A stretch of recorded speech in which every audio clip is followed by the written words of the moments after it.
Hey guys, I know I sound so raspy right now, which sucks major dick and balls. But, I mean, things happen when you have fun and you yell and all that great stuff, so recovering from the last night. So, we're back talking about daddies, my man, boyfriends, and the hoes.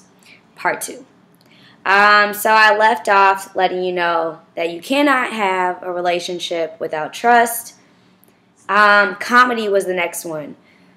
If you're not with someone that makes you smile and laugh and be silly, what are you in a relationship with them for? There's what is making you be attracted to them, what's making you want to stay with them. They're not doing anything for you if they can't make you smile. That's just as simple as that. I'll leave it at that. And then I was going to go back to loyalty. A lot of people today do not understand the meaning or value that loyalty has, whether it's in friendships, relationships with your parents, with your friends, I said friendships, with your significant other, job-related loyalty, anything. Loyalty really goes along with almost anything that you do. It's all about keeping your word. Like the saying, I can show you better than I can tell you. You have to keep your word.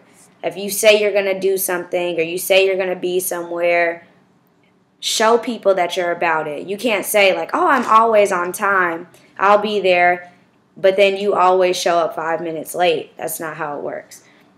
Mean what you say and say what you mean. Do what you say you're going to do.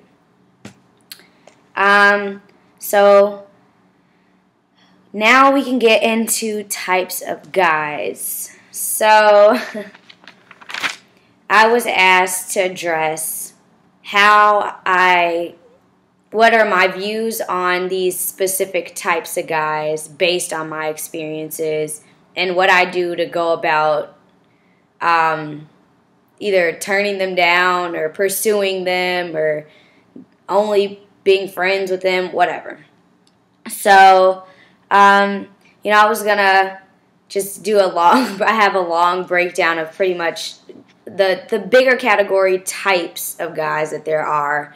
I don't want to get too much in detail about each and every one because this is ridiculously long. But, yeah, so let's get started. Right off the bat, the kind of girl I am, which, like I said before, I'm really different. I beat to my own drum. A lot of the values that I have, a lot of people don't necessarily have. Every person's different. It's not to say that we're better than the last person or the person before, whatever, the next person. But yeah, I'm the kind of girl that definitely is not into the flashy that a guy has to offer. Like, if you flash money or if you talk about how much you got and all this stuff, like, it really doesn't faze me. If anything, it does for a lot of down-to-earth girls. It makes us laugh at you because it's just like you really felt the need that you had to prove all of this to get our attention. Like, try a whole new approach, guys. Please do. So I guess I'll start with the nerdy kind of guy. The nerdy guy can be attractive. Sometimes he's not. Sometimes he is. But, I mean, the nice guy typically finishes last, which is really unfortunate. But, I mean, a lot of girls like assholes. And they like drama and all that, which I don't understand why. But, I mean, it kind of takes the lesson to be learned before you establish what you will and won't tolerate within a relationship. I think that girls should not sleep on the nerdy guy because, I mean, you don't know where he's going to be in the future, especially at our age. You don't know. He could end up doing something real big in his life, and you'd sit there and be like, oh, man, I never gave this guy a chance, and now he's on top of his stuff, and you never know. So I wouldn't sleep on him. I wouldn't be mean. I mean, be nice. Like, you don't have to sit here and have him thinking just because he's going to do your homework for you that he's going to get a free cop a feel on your boob or some shit like that. But, I mean, be nice. There's nothing wrong with being nice. My experience with the frat boys. Well, let's just say right off the bat that white frats and black frats are completely different. You have your white frat guy who's like, in my experience, I've met a lot of douchey kind of white frat guys.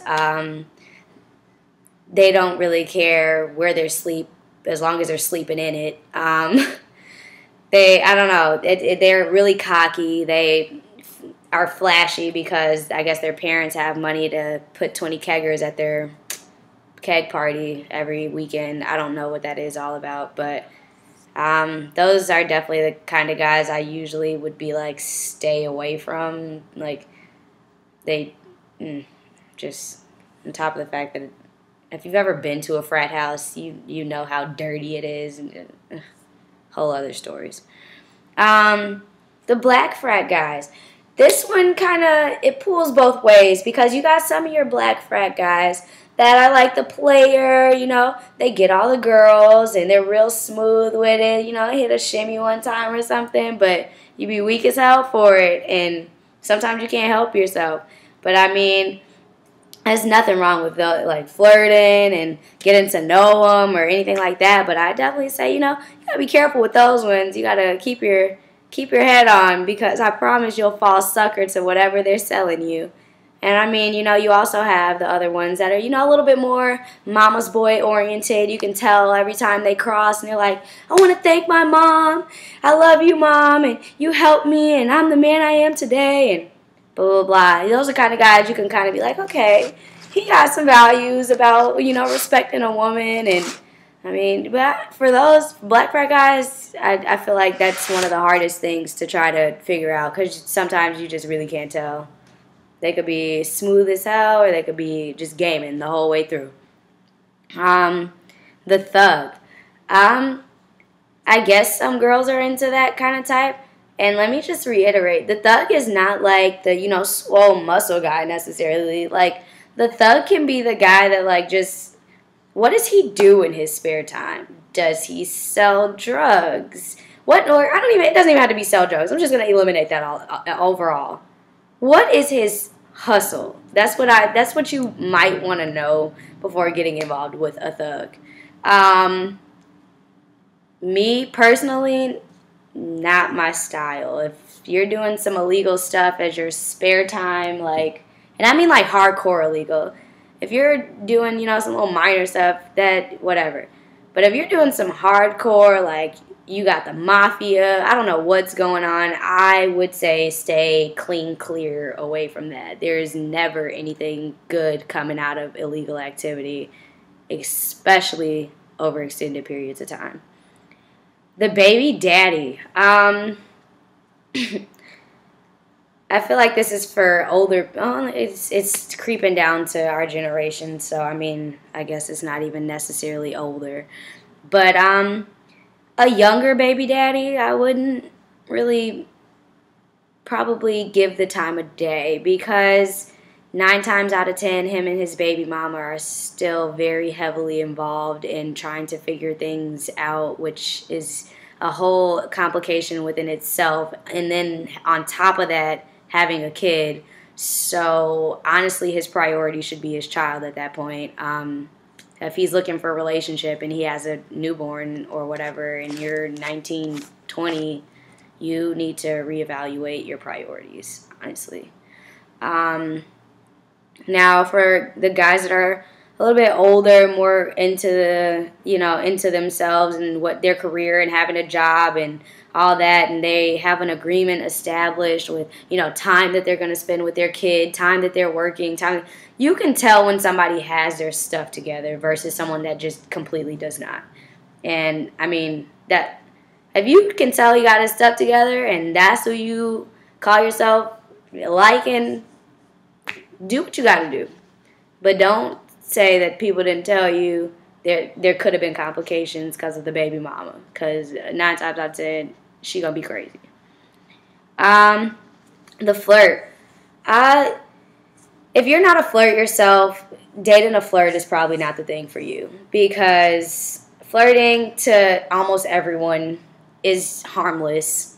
What is it but maybe some sweet talk and a little bit of blushing? But yeah, just if you're not a flirt yourself, just don't even put yourself through that, because you're gonna go crazy being jealous 24/7. The athlete. Now, these guys can be really dangerous because they're the gods of the each growing generation. For some odd reason, they are the panty droppers and panty wetters. They have the girls going crazy just because they play a sport. I've never understood this concept. I don't at all understand why just because a guy plays basketball or football or baseball or soccer.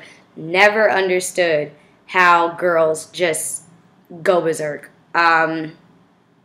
It's something about athlete that just makes girls just lose all self-control, apparently.